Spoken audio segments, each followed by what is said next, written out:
Salut YouTube, on se retrouve aujourd'hui pour une nouvelle vidéo qui va être le traditionnel bilan de milieu d'année.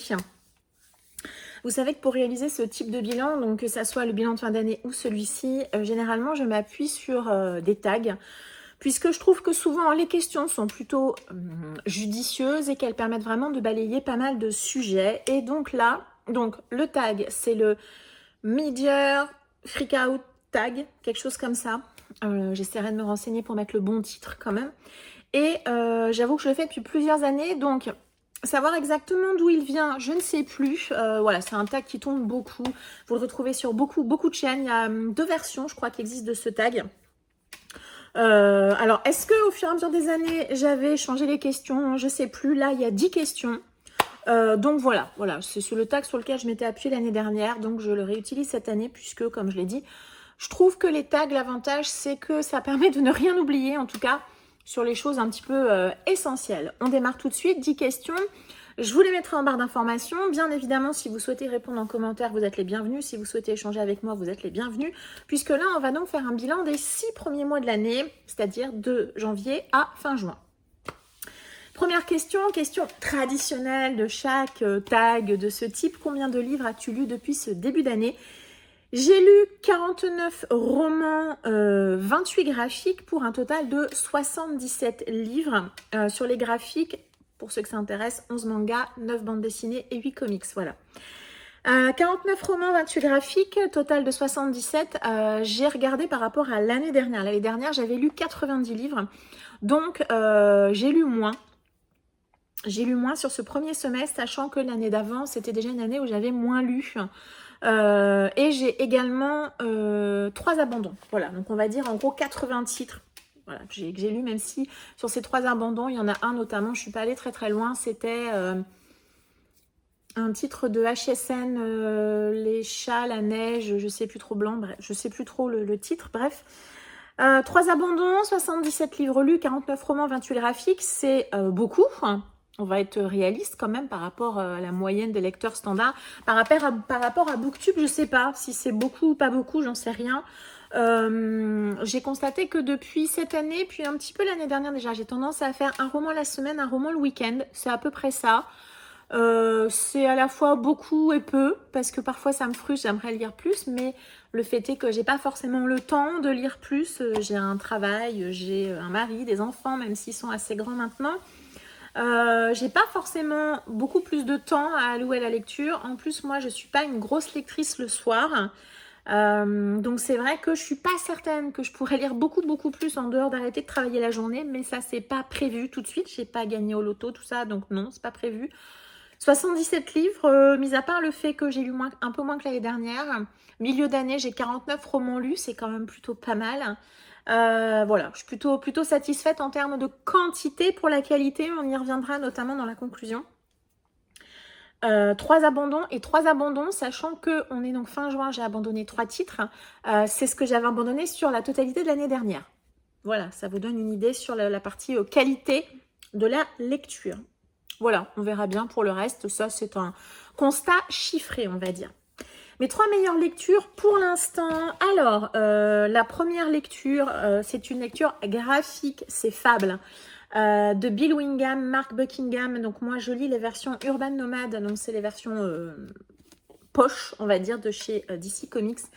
Énorme coup de cœur sur ce tome 1 et j'ai lu là actuellement jusqu'au tome 3 ou 4, je ne sais plus, j'ai pas vérifié en plus.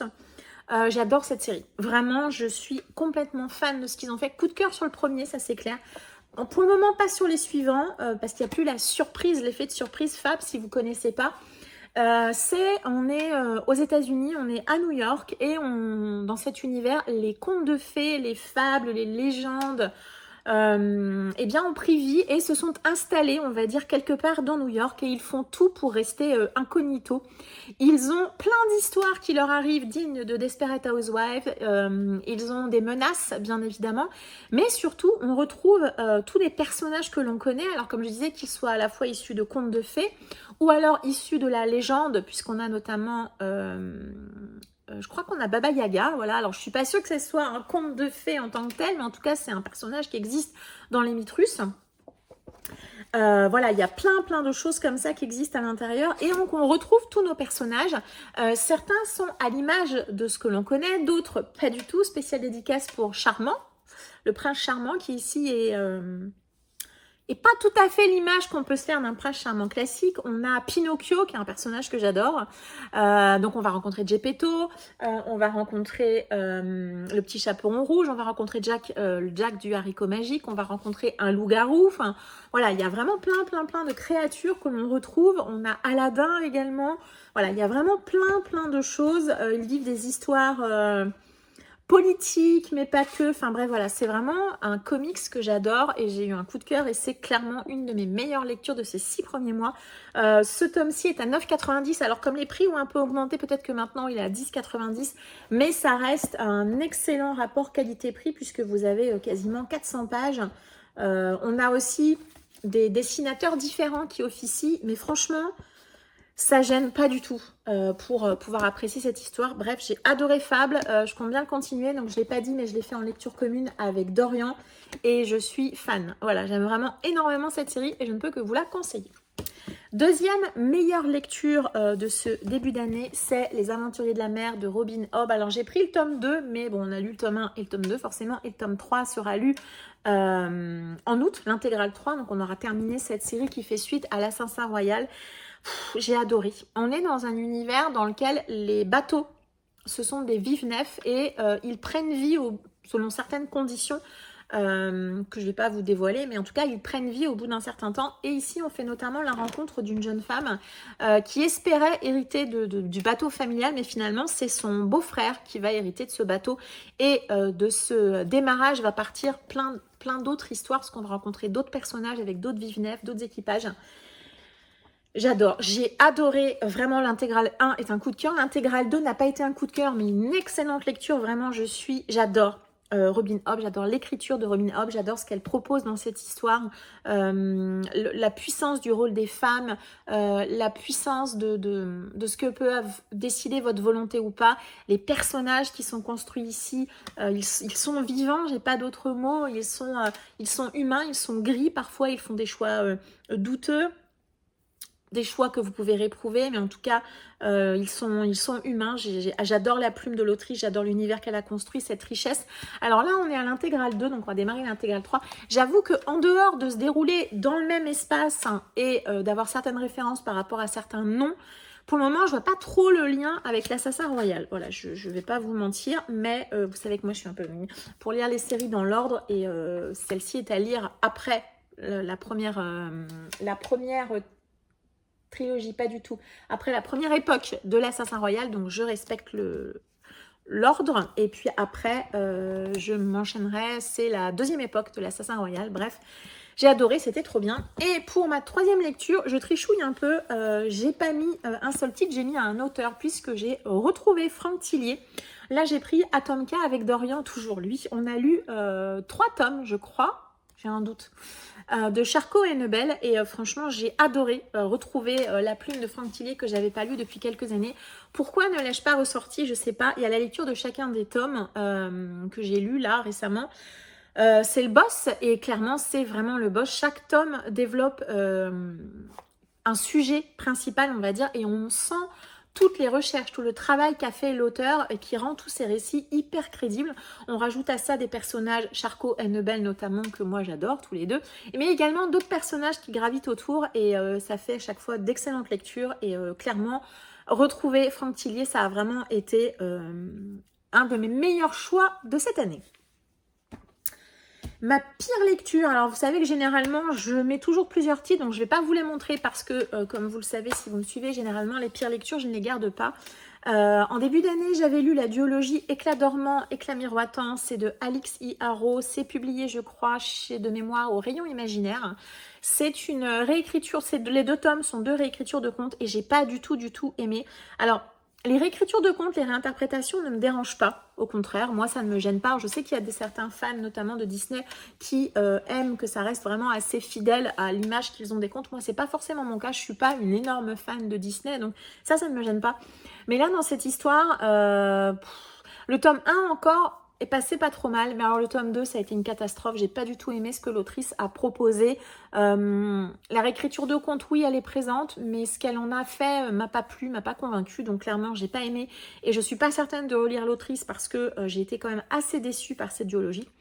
Et mon autre pire lecture, ça a été, et c'est aussi une grosse déception, j'aurais presque pu le mettre dans l'item d'après aussi, c'est Les Féeries des Chats de Cindy Van Wilder, que j'ai cordialement détesté.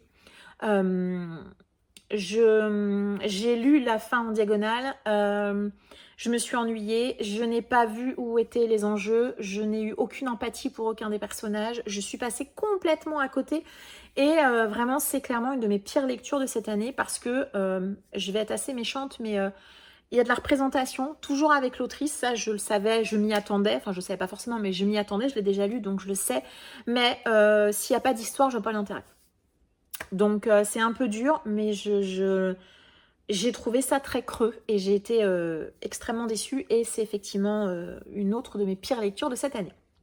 On va enchaîner pour rester dans les trucs sympas avec ma plus grosse déception. J'en ai mis 5, 2 que j'ai pas et 4, pardon, je sais plus compter. 2 que je n'ai plus et 2 que j'ai, les Sœurs Carmine d'Ariel Holz. Je suis allée au bout des 3 tomes parce que je les avais à la maison et qu'ils n'étaient pas très longs. Ça ne m'a pas plu en fait.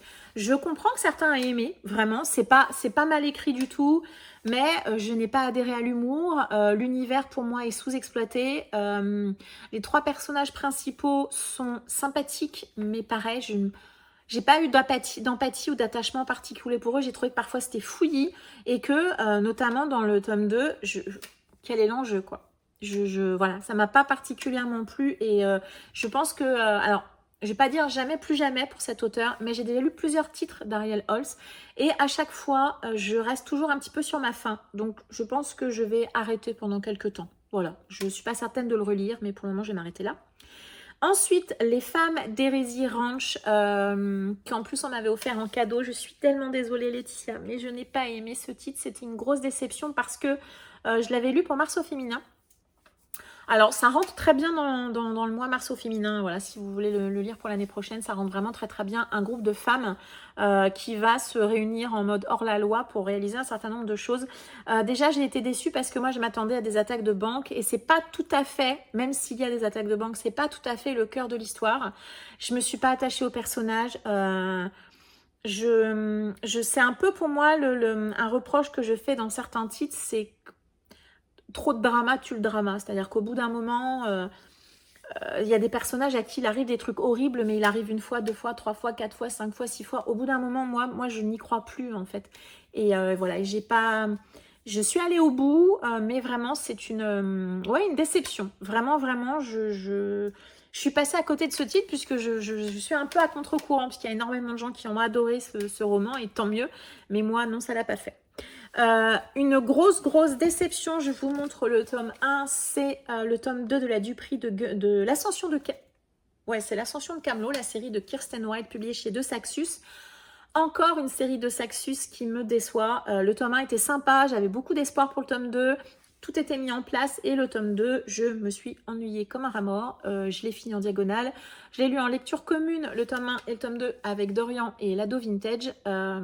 Je ne lirai pas la suite, je n'ai aucune envie de continuer, je n'ai aucun intérêt pour cette série. Ça l'a pas fait du tout. Le tome 2, quel est l'intérêt du tome 2 ? Les personnages ne sont plus du tout ce qu'ils étaient dans le tome 1. En tout cas, moi, je les ai pas reconnus. Je n'ai pas aimé. Vraiment, je n'ai pas aimé. Je suis désolée, mais les longueurs, ça ne fait pas de la profondeur de personnage. Ça ne marche pas. Je suis désolée. Et ça l'a pas fait. Et c'est encore une série de Saxus qui me déçoit. Devrais-je être étonnée? Pas vraiment. Et ma dernière déception de ce début d'année, c'est... Je suis tellement dégoûtée. C'est Tarot de Katie Edwards, publié chez Brajlon. Oh mon Dieu, je suis tellement déçue d'être déçue. Je l'ai lu parce que le tarot, l'Atlantide, je m'attendais à une grosse histoire de fantasy et en fait non. C'est de l'urban fantasy. Alors, j'ai rien contre l'urban fantasy, sauf que ici... Je l'ai trouvé mal foutu, je l'ai trouvé fouillis, il y a des choses qui ne sont pas expliquées. Et dans l'urban fantasy, en fait, si vous vous accrochez pas au personnage, ça ne marche pas. Et là, l'univers, pour moi, il n'est pas assez exploité et je n'ai pas particulièrement aimé le duo de personnages qui nous est proposé ici. Ça l'a pas fait. Je suis tellement déçue d'être déçue. Pareil, je le lisais en lecture commune et je pense que je suis allée au bout parce que c'était une lecture commune. Si ça avait été une lecture solitaire, je pense que je l'aurais abandonné. Bien avant d'être arrivée à la fin.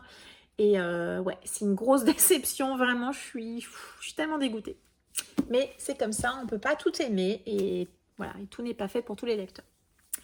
La bonne surprise, voilà, partons quand même sur des trucs un peu plus sympas, c'est Four Dead Queens de Astrid Scholl, qui est un young adulte. Oui, comme quoi je peux aimer aussi les young adultes. Où ici, on va rencontrer une jeune demoiselle qui s'appelle Keralie, c'est une jeune voleuse. Et un jour, elle va aller voler un truc qu'elle n'aurait pas dû voler. Et elle va se retrouver mélangée à tout un tas de complots liés aux 4 reines qui dirigent cet univers. J'ai beaucoup aimé ce roman. J'ai été super surprise par la manière dont c'est construit, la manière dont l'autrice nous a proposé son histoire. La fin m'a moyennement plu, mais ne serait-ce que pour tout le reste du roman où il y a beaucoup de suspense, où on a un young adulte un peu atypique, un peu différent de ce qu'on peut voir habituellement. Ouais, ça a été vraiment une très très bonne surprise. Alors j'avoue que je l'ai lu en me disant ça me fera un livre de moins dans la bibliothèque. J'étais persuadée que j'allais pas particulièrement aimer. Eh ben si, comme quoi, ça a été une très bonne surprise et j'ai passé un excellent moment avec ce titre. C'est un one-shot, c'est bien construit, il y a une bonne histoire du début à la fin, il y a des rebondissements, il y a du suspense, il y a de la tension, il y a plusieurs enjeux, il y a des retournements intéressants. Bref, c'était très cool et j'ai beaucoup aimé. Et franchement, c'est clairement la bonne surprise de ce premier semestre. Le livre qui m'a fait pleurer, si vous me suivez, il n'y a pas beaucoup de surprises, normalement. La deuxième femme de Louise May, publiée chez Pocket, que j'ai lu aussi pour Mars au féminin d'ailleurs. Un titre qui me faisait extrêmement peur et à la fois j'avais raison d'avoir peur, mais j'avais tort. J'avais raison parce qu'effectivement c'est un coup de poing ce livre, c'est vraiment un titre qui vous...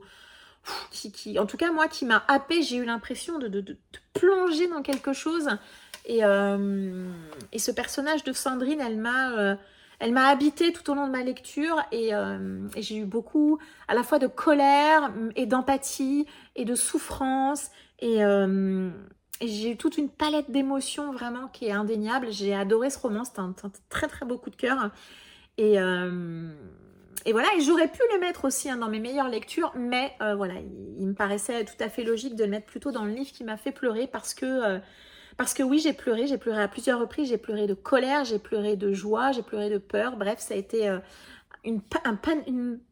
j'ai pas les mots, mais en tout cas une palette, c'est mieux qu'un panel, une palette d'émotions à la lecture de ce titre assez formidable et là pour le coup je rejoins l'avis général, c'est un livre formidable, dur, mais exceptionnel et je ne peux que vous recommander de découvrir La deuxième femme si vous ne l'avez pas déjà fait puisque j'arrive un petit peu après la bataille.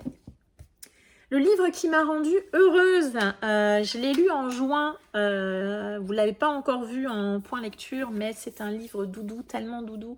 Sauveur et fils de Marie-Aude Muraille, publié chez l'École des loisirs. Il y a tellement de choses dans Sauveur et fils, il y a tellement de douceur, de bienveillance, d'amour. Il y a des sujets difficiles qui sont évoqués, mais c'est fait avec une telle douceur, avec une telle empathie. Je ne sais pas comment vous dire. Quand vous lisez ce titre, c'est un bonbon.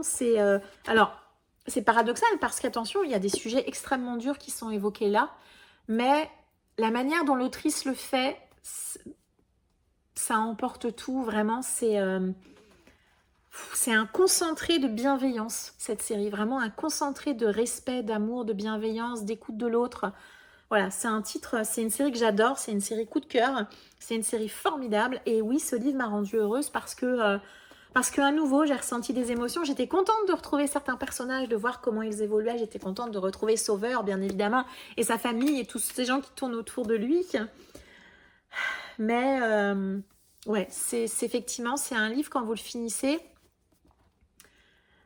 vous avez le sourire. Vraiment, vraiment, vous avez le sourire. Et un peu comme voilà, La deuxième femme, je ne peux que vous recommander de découvrir Sauveur et fils si ce n'est pas déjà fait parce que c'est une série formidable. Voilà, en tout cas, moi, elle m'a rendue très heureuse cette lecture et Ouais, un vrai bonheur de découvrir les aventures de Sauveur et de tous ceux qui tournent autour. La sortie de fin d'année que tu attends le plus, aucune. Clairement, aucune.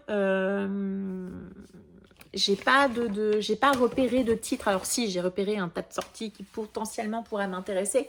Mais est-ce qu'il y a vraiment une sortie sur laquelle je vais arrêter de respirer, je vais me jeter dessus? Il y en a sûrement sur lesquelles je vais me jeter dessus, c'est certain. Mais il n'y a rien de particulier que j'attends sur cette fin d'année. En tout cas, que j'ai vu. Pour le moment, rien. Voilà. 9e question, un moment qui aura marqué ta vie de lectrice ces 6 derniers mois. Au début, j'avais mis rien de spécial. Et puis, à la réflexion, si, puisque je me suis mise à écouter des audiobooks. Alors, toujours pas chez moi, puisque chez moi, ça ne s'y prête pas. Mais quand les enfants sont en vacances, alors je vais le redire pour ceux qui ne savent pas, les enfants, j'habite dans un tout petit village et je n'ai pas de bus pour mes enfants. Donc le bus, c'est moi. C'est-à-dire que j'emmène mes enfants à l'école quand ils ont cours, tout simplement. Et donc quand ils n'ont pas cours, je suis seule dans ma voiture. Et depuis février, je crois, j'ai commencé à faire ça en février, je me suis mise à écouter des audiobooks pendant les vacances scolaires. J'ai notamment écouté certains Franck Tillier. Alors, pour tout ou partie, voilà, parfois je les démarrais en audio, je les finissais en papier. Et pareil pour la série Autre Monde que j'ai fait pour partie en audio, pour partie en papier. Donc j'ai découvert ça cette année. J'en tirerai un bilan à la fin de l'année, je pense. Là, je ne vais pas forcément aborder ce que je pense des audiobooks, en tout cas me concernant, les avantages, les inconvénients, les choses qui me gênent un peu. J'ai pas encore suffisamment de recul non plus par rapport à ça, mais je dois bien avouer que j'apprécie. Je suis pas sûre que je le ferais tout le temps, si j'avais pas les enfants dans la voiture tout le temps. Mais en tout cas, j'apprécie d'écouter des livres audio. C'est une expérience un peu différente. Jusqu'à présent, je n'irais pas jusqu'à dire que j'étais réfractaire, c'est pas vrai, mais j'avais pas forcément énormément j'ai pas de temps.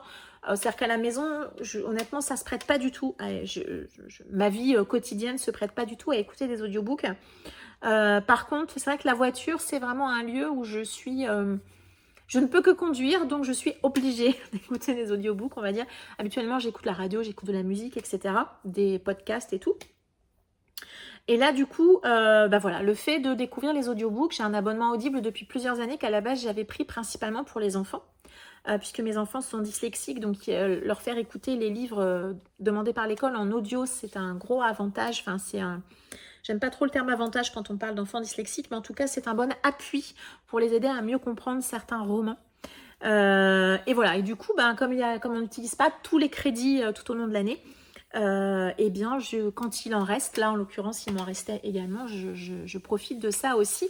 Et c'est une manière différente de découvrir l'histoire et pour le moment, ça me convient plutôt bien. En tout cas, sur ce format-là.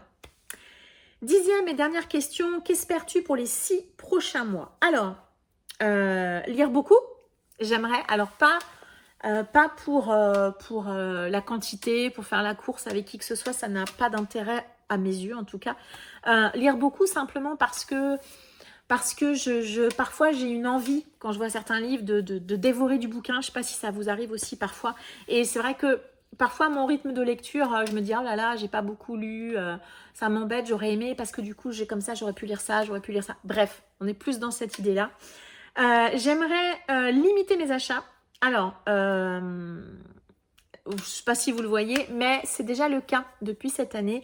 Par exemple, depuis janvier, donc de janvier à juin, j'ai acquéri, alors qu'il s'agisse de cadeaux, de boîtes à livres, de livres d'occasion, de livres neufs, de quelques SP, depuis début janvier, 143 titres ont rejoint ma pile à lire. Alors, hors graphique, je ne compte que les romans.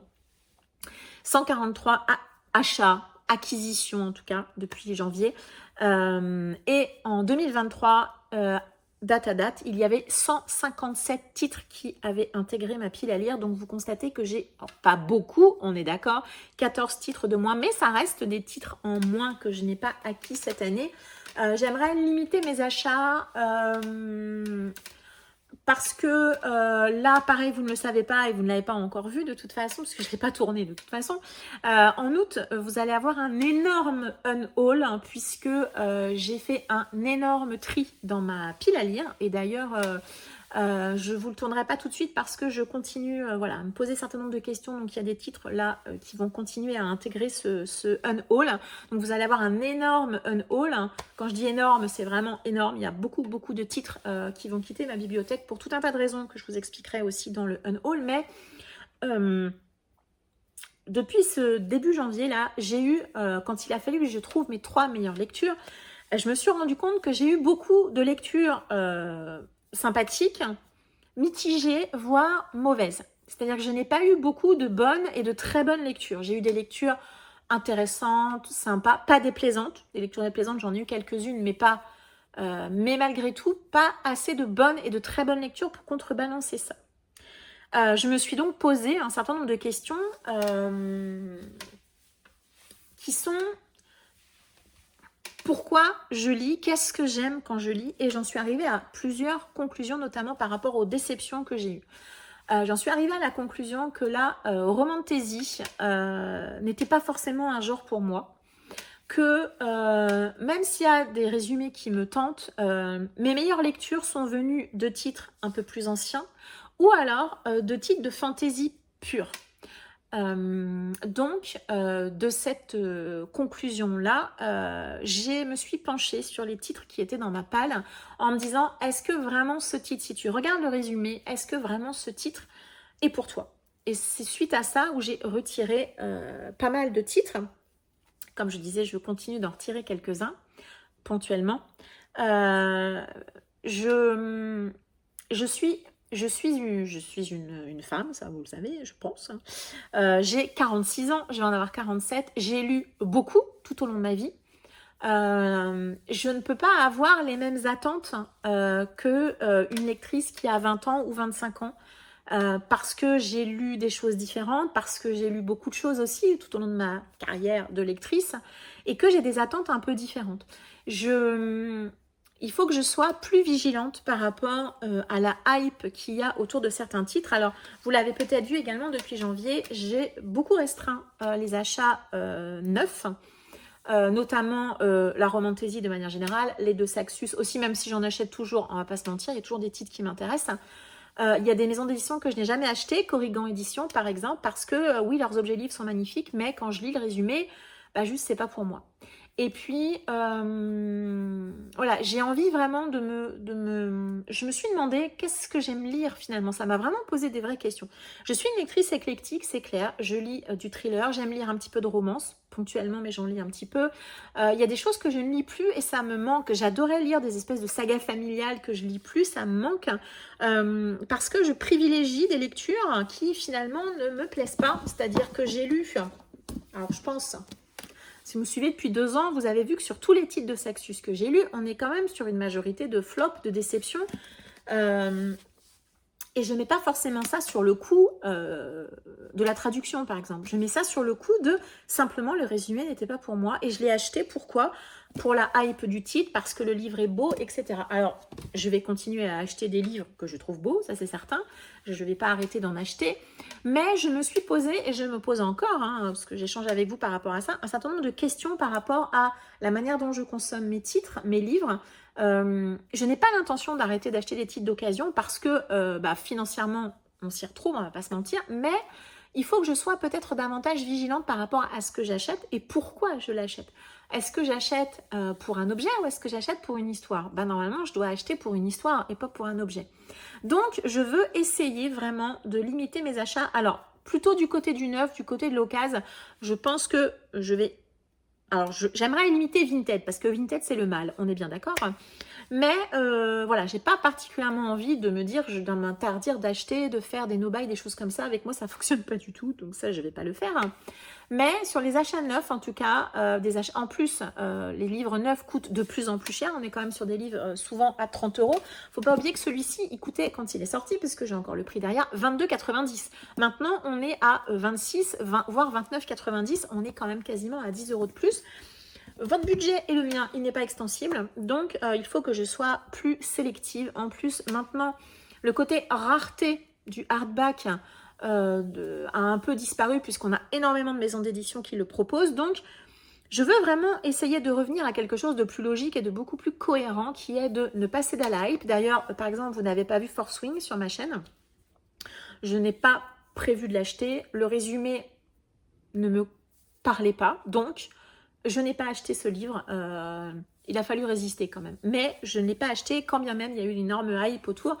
Surtout que j'ai appris il y a peu que ça serait une pentalogie. Non, non, j'ai pas la foi d'attendre pour avoir 5 tomes. Non, non, clairement non. J'ai une pile à lire avec énormément de titres, des titres que j'ai en intégralité. Donc je me dis, bah, déjà lis les titres que tu as chez toi, ou en tout cas essaie d'en lire un maximum avant de te jeter sur un titre en 5 volumes.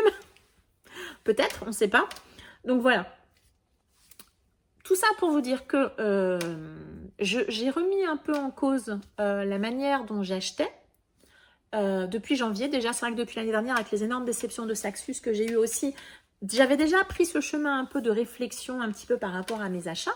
Donc, je vais continuer dans cet axe. Je vais essayer d'être également beaucoup plus vigilante sur ce que j'achète et pourquoi je l'achète. Les achats d'occasion seront toujours présents, ça je ne compte pas m'arrêter, mais peut-être privilégier les magasins physiques qui sont autour de chez moi. Donc il y a Cultura qui fait de l'occasion, j'ai donc un Cache quelque chose pas très loin qui propose aussi de l'occasion. Ça fait un petit moment que je suis pas allée chez Emmaüs ou en recyclerie, mais c'est pas plus mal pour ma pile à lire, on va dire.